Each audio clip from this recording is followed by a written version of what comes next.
I actually wasn't sure if I was going to make a video about this, but I'm actually pretty impressed. There's a lot to talk about. So Konami held this big presentation announcing new Silent Hill stuff. This is significant because we haven't gotten Silent Hill anything in a minute, really. So the other thing is also just the fact that I'm skeptical. Like, if you've paid attention to gaming news for many years, you know Konami has some issues, and even just Silent Hill in general as a brand. Like, there's been some rough games, but a lot of rumors and a lot of things that we've heard seemingly has come true here. So I want to talk about the announcements, but also what it may mean for the future in terms of some other things. To be totally straight up, I do like what Konami is doing here. They're smart. They have this intellectual property. They know it's a hot tamale and they can make a bunch of money on it.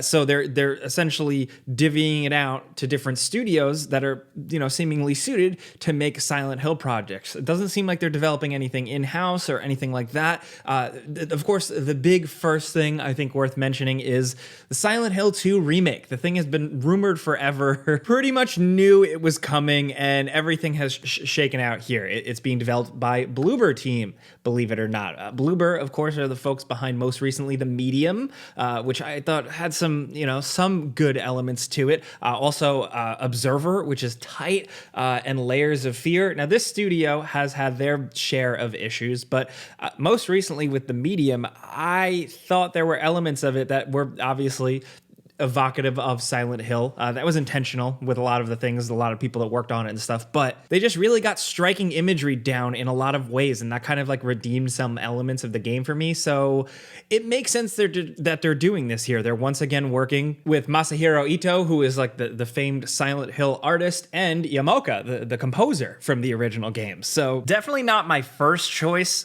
for like people to make this, probably not even like my runner-up choice, and I can see why some Silent Hill fans are not happy or really skeptical, and I get it. I think I kind of am too. And essentially what they said here is that this is a somewhat modernization of the original Silent Hill 2, specifically with it being more third person over the shoulder, and presumably some improved combat, because that was the most rough thing about those games. But they straight up showed us like a trailer with scenes clearly running in game, and like, dude, it looks pretty good. Specifically, when James walks outside from the bathroom, that's like the first area of the original game.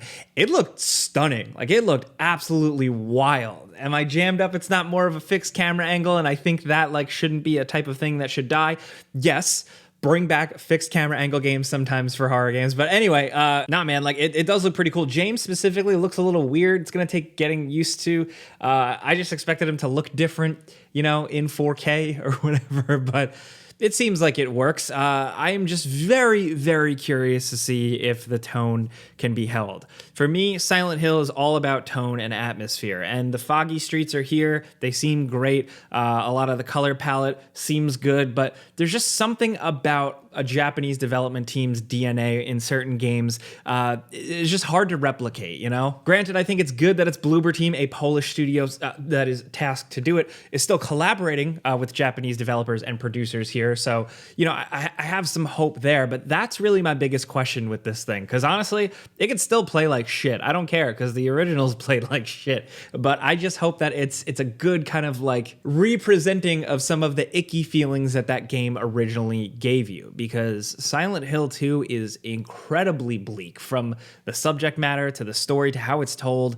Everything. It kind of makes me want to replay it. Maybe make a note for another video to do at some point, because I actually love the first game the most. I know that's weird, but I just kind of stumbled upon it as a young kid, and then maybe it's nostalgia goggles, maybe something like that, but I like the straightforward nature of the first game. And then the 3 and 4 are also excellent, and to me, that's really kind of where it ends. But Konami definitely seems to be trying to bring it back, like with some of these original heavyweights working on it and stuff. I mean, the fact that Yamoka said something interesting, he said it's a quote-unquote new musical style, right? But then he said sound design and music to please existing fans. Now, the music in Silent Hill 1 and 2 is probably like some of the most incredible stuff ever. Really, a lot of it, like, it's just incredibly weird, different, hard to describe, really perfect. So I'm curious to see. He says he wants to challenge himself and kind of come up with like a new thing. So I'm just curious to see what that's going to be like. I'm like stumbling over my words here because I am excited at some of the possibilities, man. I'm about Silent Hill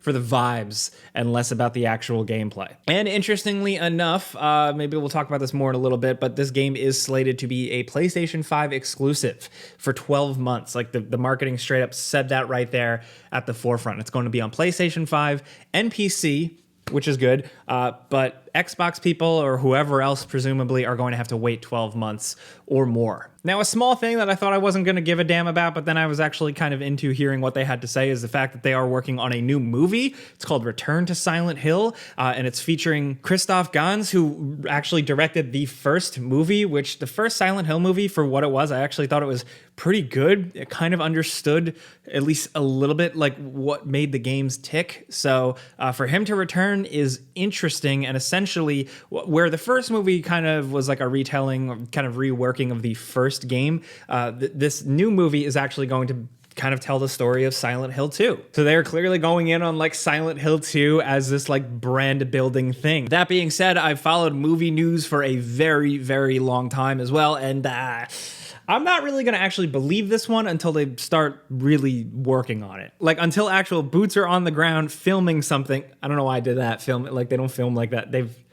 They haven't filmed like that in like what? Until they're actually filming the movie, like I'm gonna still just be like, all right, let's see if it happens, because crazy things have been in the works and then never come to fruition. Some things have been made and then never released, so you never know with movies.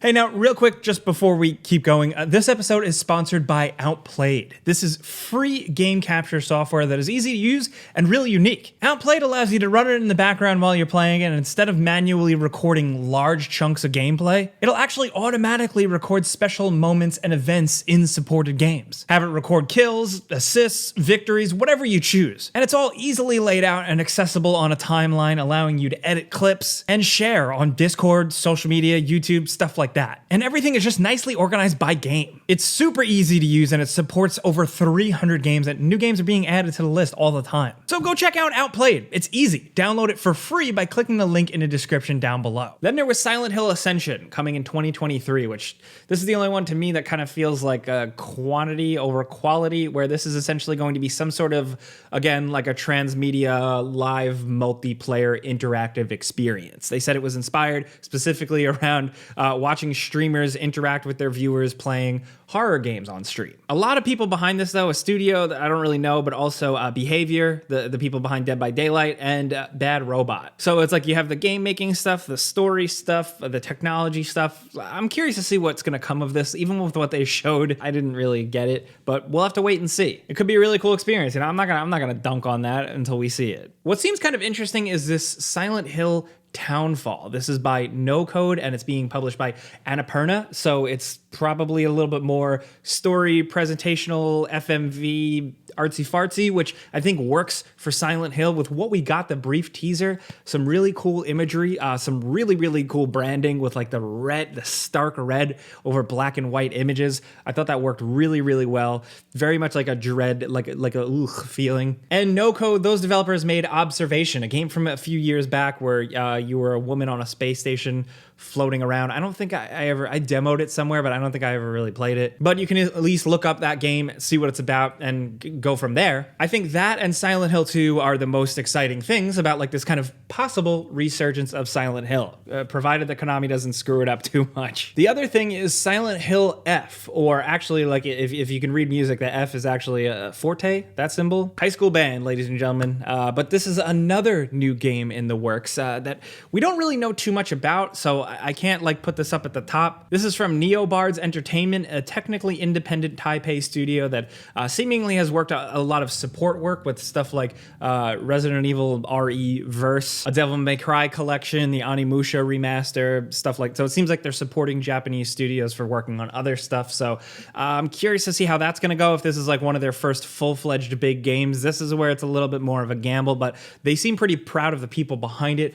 boasting the producer, who is a former Nintendo producer for stuff like, I believe, like Pikmin, Mario Sunshine, stuff like that, but also a character and creature artist, and also the writer of the game is someone known only as Ryokishi07, who is a Japanese horror writer. I don't know too much about him, but a quick Google search suggests that he's pretty big into creepy girls and just gross, scary horror. So we'll have to see where that goes, but the trailer was very different for Silent Hill, and I liked it. The imagery was pretty wild and unsettling, but not in the way you'd expect. Now, if you'll humor me, the future and just like why this is potentially significant. One very interesting thing that was said by one of the producers during this little presentation was the fact that the movie, this Return to Silent Hill, served as kind of the catalyst for the work on all these games. That very much to me is Konami following the money. Like I said, it's them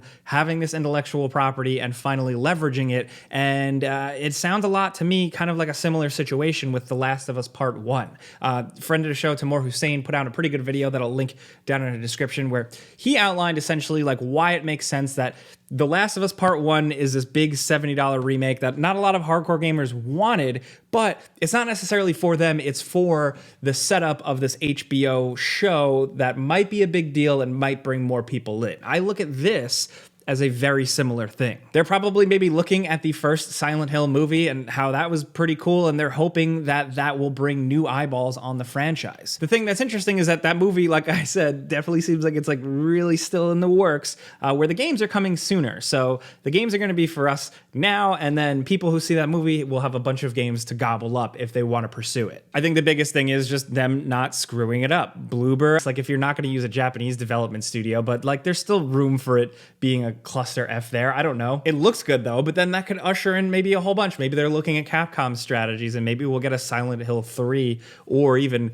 The Room remake. That would be nuts. The big question is though, you know, in terms of it being a big deal, with Silent Hill becoming a big deal, has that ship sailed? Silent Hill 2 was a massive hit, a really cool thing in the culture for the time, but that was over 20 years ago.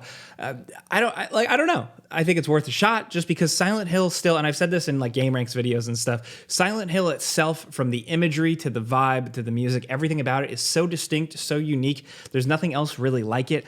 No one can really replicate it. So that's why I think it can still have some power and really stand out in 2020, whatever. The other thing I definitely wanted to highlight though, I mean, it's Konami, right? And we're talking about them getting back into games. The long rumored other thing that, you know, we've all out there heard one rumor or another of Metal Gear Solid also coming back into the fray. Obviously, I have huge personal investment in that. If you've watched me for a minute, you know. So I think it's kind of inevitable. I think it's a given. If they have somebody specifically managing Silent Hill intellectual property and they're having meetings with all, like they even said it in this video, like they had a lunch meeting with this company. They took pitches from all these other companies. They met this person for drinks and discussed ideas. Like if they're out there, like essentially working that field, seeing what's up, I absolutely think the same is happening for Metal Gear Solid. Do I necessarily want that? I don't know. Do I think some things should lay dead? Yes, maybe. I'll probably highlight that more in videos. I've talked about it a little bit in the past, but yeah. I'm skeptical, like I'm cautiously optimistic of Konami. Like if it continues to be them and really contracting and getting the right studios for the right jobs, I think it could work out, and I think it is potentially exciting just because they have so much under their belt. I mean, the fact that like Castlevania also, hello, like we could be eating good. I don't know, like some of it almost sounds a little too good to be true. I'm not a negative Nancy though, so we'll have to just wait and see where this goes. But I definitely want to hear from you in the comments what you think about Konami essentially rebuilding a Silent Hill brand, a transmedia movie, game, experience thing. Where are you at? What do you think about the Silent Hill 2 remake that we got glimpses of? How do you feel about Bloober making it? Do you feel like I do, where it's like very hard to get that Japanese development vibe, lightning in a bottle? Have you never played any of these games? Were you even alive when the first Silent Hill came out? Let's talk about any of this stuff down in the comments. If you have experiences with some of the people working on Silent Hill F, or Silent Hill Forte, whatever. I'd love to know what you think about them, like with Ryukishi 07. Let's talk about this stuff. But if you like what I'm doing here, like I just genuinely only make news videos about stuff that I am genuinely really interested in and just talk about what I love. Clicking a like button helps me. Thank you. Thank you all for being here. If you're on Patreon, YouTube memberships, cheers to you. I'm Jake Baldino. Thanks for watching. Subscribe because video games. Pizza's on me.